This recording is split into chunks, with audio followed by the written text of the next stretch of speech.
এত কাপড় ধোয়া যায় কোন তো আফা? প্রত্যেকদিন আপনারা এতটি করে কাপড় দেন, এত মোড়া মোড়া কতটি ফ্যান ভিজাই দেন, এগুলো ধুইতে কষ্ট হয় না আফা? আমারও তো একটা শরীর, কোথায় বেশি কাপড় চোপড়? কুলসুমের মা, এই তো তোর ভাইয়ের একটা প্যান্ট আর 2টা টি-শার্ট, তুই অনেকদিন পরে আসছো তো এজন্য তোর কাছে একটু বেশি মনে হয়।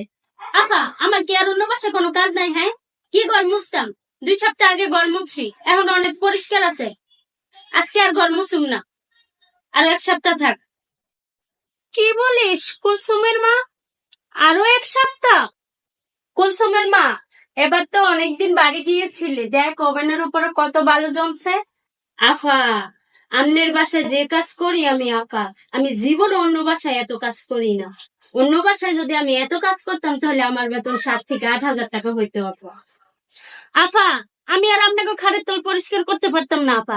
যে দুলা জমছে আমি যাই পারছি করছি, আপনি পারলে অন্য মানুষ না পরিষ্কার করান। কুসুমের মা, রান্না বসাতে হবে, আমার কয়টা পেঁয়াজ কেটে দিস তো। আমি পেঁয়াজ করতে পারতাম না আফা, আমি পেঁয়াজ করতে পারি না।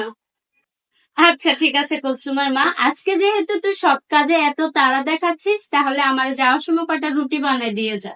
আমি রুটি বানাইতে পারি না আপা, আমার রুটি একেবারে মানচিত্রের মতো হয়। আপা, আমি আড়া গুলতে পারি না আপা, আমি রুটি বানাইলে কেউ খাইবো না আপা।